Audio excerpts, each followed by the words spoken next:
오늘 요한복음의 11장의 말씀을 가지고 나는 부활이요 생명이다의 내용을 가지고 은혜를 나누겠습니다. 오늘 종려 주일이고 이번 주는 이제 고난 주간입니다.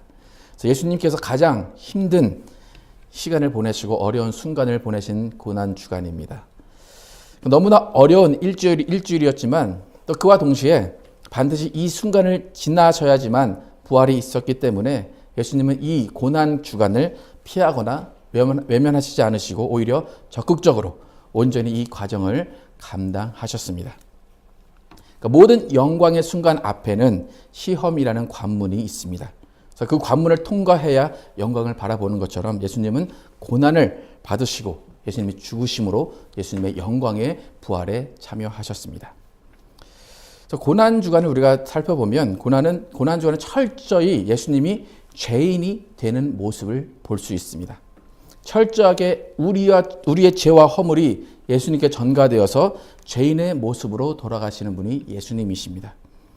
그러니까 우리의 죄와 허물이 하나도 남김없이 예수님께 전가되어야 됐기 때문에 예수님은 죽는 육체의 죽음 그거보다 정말 죄를 담당하는 그것이 더 고통스러운 한 주가 되셨을 것입니다. 그러니까 많은 사람들이 고난 이렇게 생각하면 육체적인 고난이 있었겠다 그렇게만 생각하지만 정말 예수님이 당하신 그 고난은 육체적인 고난보다 죄 없으신 분이 죄인이라는 불명예를 뒤집어 쓰셔야 된다는 그것이 더 예수님께는 고난이셨을 것입니다. 하지만 그래도 그 모든 고난을 참으실 수 있었던 이유는 그것이 마지막이 아니라 하나님 아버지께서 그를 살리실 것을 믿으셨기 때문에 예수님은 그 모든 과정을 다 통과하셨습니다. 여러분, 예수님 부활하셨는데 예수님은 절대로 스스로 부활하지 않으셨습니다. 예수님은 분명히 그는 죽을 걸 아셨고 분명히 부활할 걸 아셨습니다. 그런데 또 하나 분명히 아셨던 것은 스스로 살아나지 않는다. 그것도 분명히 아셨습니다. 그래서 우리가 예수님의 부활을 생각할 때 반드시 기억해야 되는 것은 예수님은 스스로 부활하지 않았다. 그거예요. 그러니까 스스로 부활하지 않았기 때문에 예수님은 아버지를 믿을 수밖에 없었어요. 내가 죽는 것까지는 할 수 있습니다. 내가 고난까지는 받을 수 있습니다. 그러나 하나님 아버지가 나를 살리지 않으면 나는 살아날 수 없습니다. 예수님은 그렇게 기도하셨어요. 히브리서 5장 7절에 보면 그는 육체에 계실 때에 자기를 죽음에서 능히 구원하실 이에게 심한 통곡과 눈물로 간구와 소원을 올렸고 그의 경건하심으로 말미암아 들으심을 얻었음이니라. 예수님은 분명히 알았어요. 죽고 부활하는 걸 알았어요. 그런데 자신의 힘이 아닌 아버지의 힘으로 살아나는 것이기 때문에 성령의 힘으로 살아나는 것이기 때문에 하나님 예수님은 그냥 믿을 수밖에 없어요. 하나님 나 살려주실 거죠? 아버지 나 살려주실 거죠? 믿을 수밖에 없어요. 그래서 예수님도 정말 믿음이 정말 뛰어나시다고 하시는 예수님도 심한 통곡과 눈물로 간구와 소원을 올렸다. 이렇게 얘기합니다. 여러분, 예수님의 부활은 하나님 아버지와 예수 그리스도의 사랑, 그리고 하나님 아버지와 예수 그리스도의 신뢰와 믿음이 확실해지는 순간이에요. 확정되는 순간이에요. 그래서 오늘 본문 요한복음 11장이 예수님의 부활을 이야기하고 있어요. 그리고 예수님의 부활을 믿는 우리의 믿음이 어떠한가를 이야기하는 것이 오늘 요한복음 11장입니다. 요한복음 11장 이제 초반을 쭉 읽었는데 언뜻 봐서는 주인공이 누군 것 같습니까? 누가 다시 살아났습니까? 예, 언뜻 봐서는 주인공이 나사로인 것 같아요. 그런데 이 11장의 주인공도 나사로가 아닌 예수님이세요. 그래서 예수님이 주인공이기 때문에 요한복음 11장에서 가장 중요한 구절은 25절과 26절입니다. 그리고 예수님이 하시고자 하는 말씀도 이 안에 다 담겨 있어요. 함께 25절, 26절 읽겠습니다. 시작. 예수께서 가라사대 나는 부활이요 생명이니 나를 믿는 자는 죽어도 살겠고 무릇 살아서 나를 믿는 자는 영원히 죽지 아니하리니 이것을 내가 믿느냐. 예수님은 내가 누구인가 말씀하셨어요. 나는 부활이요 생명이다. 근데 그 예수님이 나는 부활이요 생명이다 말씀하신 그것과 또 함께 중요한 것은 뭐냐면 믿느냐라는 거예요. 그래서 믿음이라는 얘기가 3번 나와요. 그죠? 나를 믿는 자는 죽어도 살겠고 또 나를 믿는 자는 영원히 죽지 않으니 내가 이것을 믿느냐. 그러니까 이 구절에서 중요한 두 가지는 예수님의 부활과 우리의 믿음, 이 두 가지가 중요합니다. 여러분, 예수님께서 나사로와 마르다와 마리아 가정과 어떤 관계를 가졌는지는 모르겠지만 그 관계는 사랑의 관계였다고 성경은 이야기합니다. 특히 5절에서 보면 예수께서 본래 마르다와 그 동생과 나사로를 사랑하시더니 이렇게 이야기를 합니다. 그래서 나사로와 예수님은 사랑의 관계를 가지고 있었음을 알 수 있어요. 조금 전에 제가 예수님의 부활에 대해서 잠깐 설명할 때에 예수님의 부활은 하나님 아버지와 아들의 사랑의 관계가 확인된 것이고 하나님 아버지와 아들의 믿음의 관계가 확인된 것이고 신뢰의 관계가 확인됐다 이렇게 말씀드렸어요. 오늘 나사로와 예수님의 관계도 똑같아요. 예수님이 나사로를 사랑하셨다. 누구나 다 알았던 것 같아요. 그래서 사람들을 보내서 예수님이 사랑하신 나사로가 병들었습니다 라고 이야기한 걸 보면 예수님과 나사로의 관계는 보통 사랑과의 관계가 아니었던 것 같아요. 사랑을 주고받는 그런 관계였던 것 같아요. 여러분, 아버지와 아들의 사랑, 여러분도 자녀와 부모의 사랑 얼마나 큰고 얼마나 끊을 수 없는지 잘 알 수 있어요. 그런데 아버지와 아들, 하나님 아버지와 예수 그리스도의 사랑을 놓고 보면 그 사랑의 관계 안에서 예수님은 고난받으시고 예수님은 죽음을 당하셨어요. 다른 말로 아버지는 아버지와 아들의 사랑 관계 안에서 아들을 죽게 놔뒀다는 거예요. 십자가라는 잔혹한 형벌을 통해서 그 아들을 죽이신 분이 하나님 아버지예요.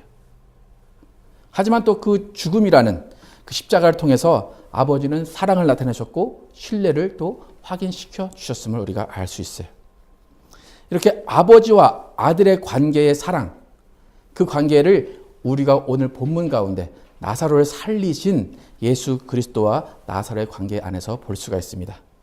아까 전에 분명히 5절에서 마르다와 마리아와 나사로를 사랑하시는 예수님이라고 말했습니다. 그 예수님께서 사랑하시는 나사로가 병들었습니다 소식을 들으셨어요. 그 다음에 계시던 곳에 더 이틀 머물렀다 이렇게 6절에서 얘기하죠. 6절 한번 읽어볼까요? 시작.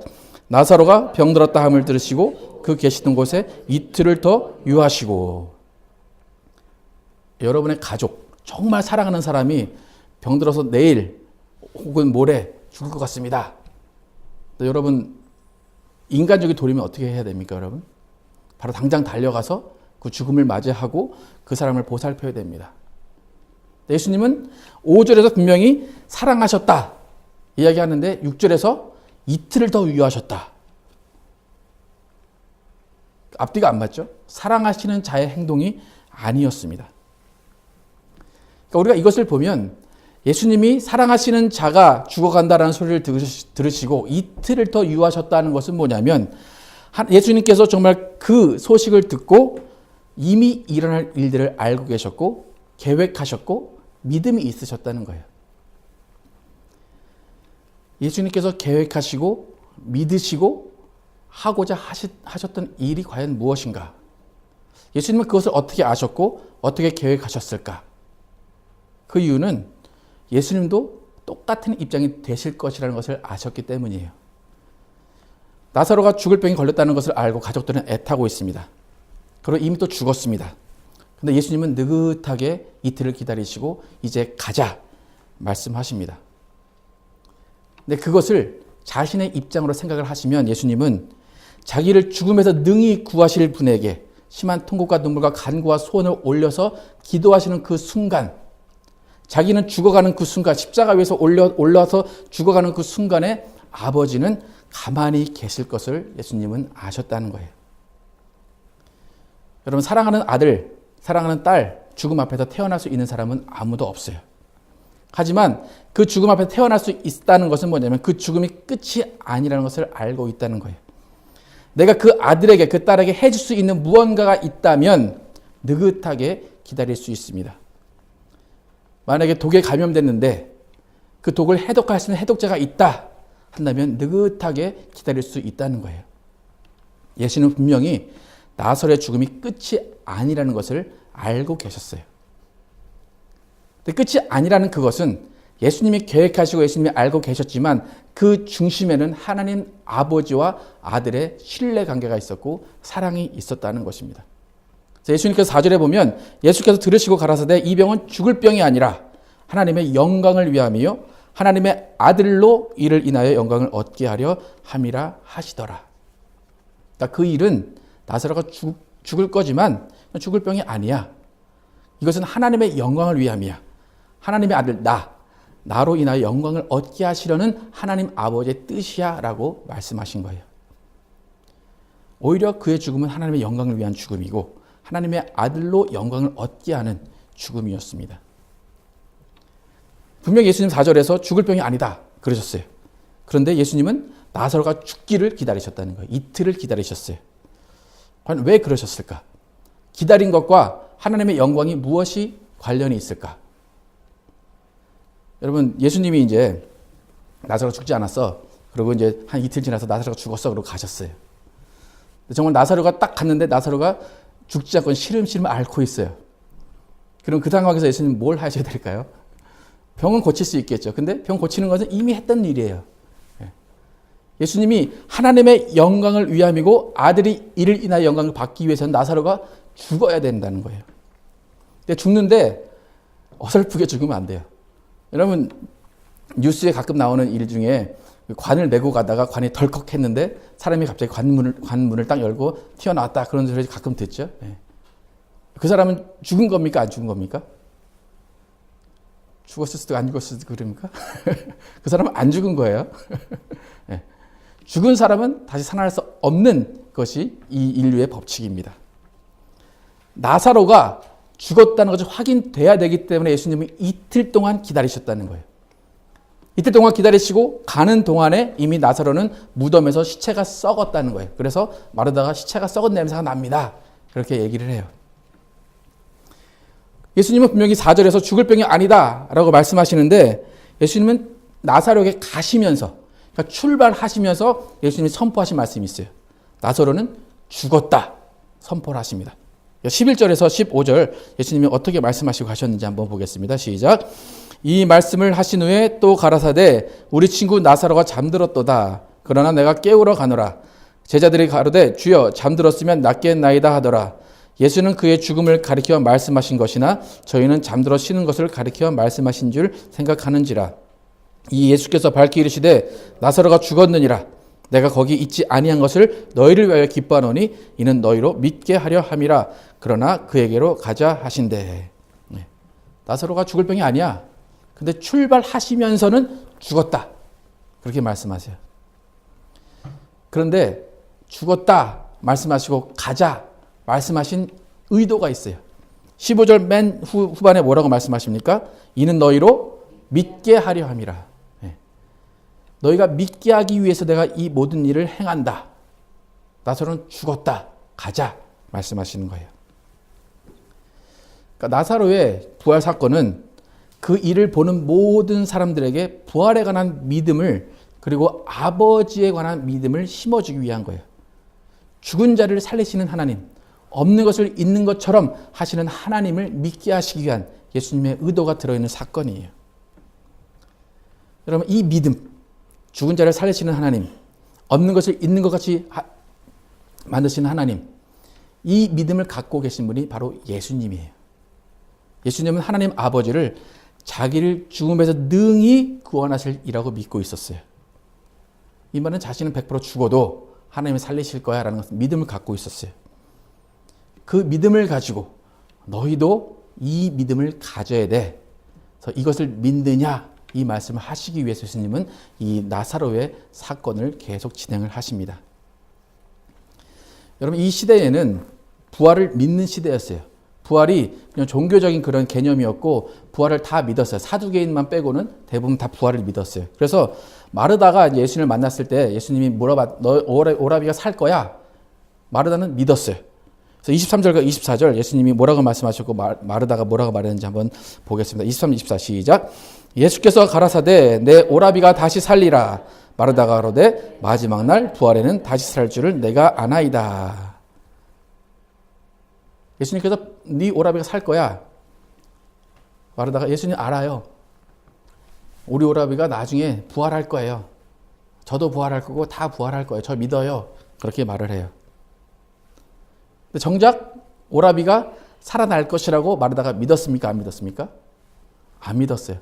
예수님이 돌을 굴리라, 무덤에 돌을 굴리라 라고 이제 그걸 말씀하시다 마르다가 말한 게 뭐냐면 예수님 벌써 시체가 썩은 냄새가 납니다. 분명히 지금은 살아날 것을 믿습니다. 했지만 정말 살아날 것을 믿지 못했다는 거예요. 그러니까 이론적으로 그냥 종교적인 신념으로 부활을 믿었다는 거예요. 여러분 아까 전에 제가 관 속에서 관에 덜컥해서 일어나는 사람이 있다고 했는데 그것은 우연이에요. 우연. 그러나 예수님이 말씀하시는 나사로의 죽음, 예수님의 죽음은 절대로 우연이 아니라는 거예요. 예수님은 우연히 살아나신 게 아니라 완전히 죽으시고 그 다음에 살아나셨습니다. 부활이라는 것은 사랑의 관계 안에서 믿음으로 이루어지는 거예요. 그렇기 때문에 예수님께서 항상 계속 믿느냐 말씀하신 거예요. 우리가 믿음을 가지고 있을 때 우리가 믿는 그분께서 전적으로 일하셔야지만 부활이라는 것이 가능하다는 거예요. 오늘 제일 중요한 말씀 25절과 26절 함께 읽어보도록 하겠습니다. 시작. 예수께서 이르시되 나는 부활이요 생명이니 나를 믿는 자는 죽어도 살겠고 무릇 살아서 나를 믿는 자는 영원히 죽지 아니하리니 이것을 내가 믿느냐. 3번이나 계속 믿느냐 말씀하세요. 그럼 예수님이 부활하시고 생명이신 것은 변하지 않는 진리예요. 아무도 이것을 부인할 수 없어요. 하지만 이것을 믿는가 안 믿는가는 본인이 결정하는 거예요. 그것을 믿는 자는 부활할 것이고 믿지 않는 자는 부활하지 못한다는 것입니다. 여러분 예수님의 믿음 아까 말씀드렸지만 예수님은 자신이 100% 부활할 것을 믿으셨어요. 아버지께서 나를 살리실 것이야 전적으로 믿으셨어요. 그런 믿음을 너희가 가지고 있느냐 지금 물어보신다는 거예요. 여러분 자신에게 한번 물어보세요. 여러분 죽어서 이제 시체가 되고 이제 뭐 화장이 되고 그러면 여러분 부활하실 것을 믿으십니까? 부활할 것 같습니까, 진짜? 진짜 부활할 것 같습니까? 어떻게 아십니까, 그거를? 그건 믿음이라는 거예요. 믿음. 네. 보여주세요 하면 안 돼. 볼 수 없어. 그럼 어떻게? 믿어. 네.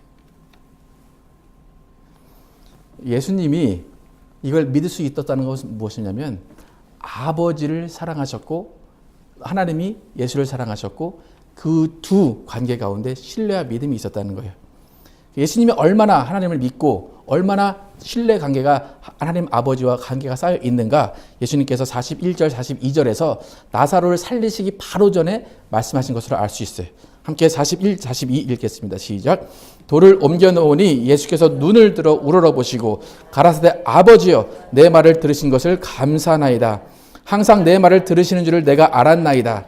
그러나 이 말씀하옵는 것은 둘러선 무리를 위함이니 곧 아버지께서 나를 보내신 것을 저희로 믿게 하려 함이니이다. 예수님 보시면 참 어떻게 유머 감각도 있고 어쩌면 여러분 좀 여유가 있어요. 지금 돌 앞에서 돌을 딱 옮겨놨어요. 나사로가 나올지 안 나올지 참 모두가 궁금해하는 상황이고 예수님도 긴장하셔야 되는 상황이에요.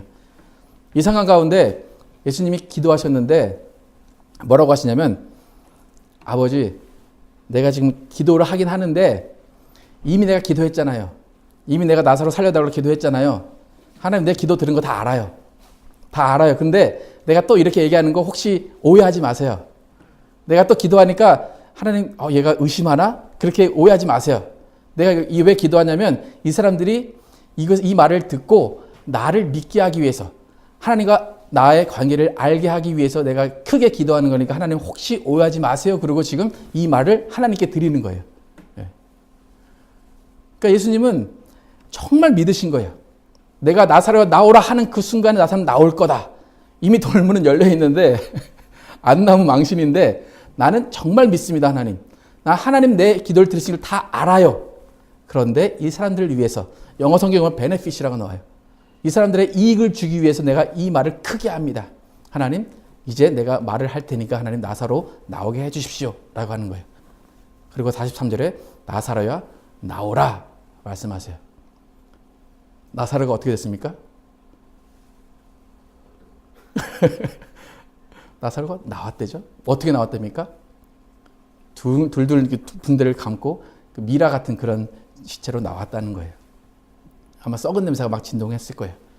근데 나사로는 그렇게 나왔어요. 그럼 나사로가 나왔다. 이 순간은 뭡니까? 하나님 아버지가 예수님의 기도를 들으셨다는 거예요. 하나님 아버지와 예수님이 사랑의 관계였다는 거예요.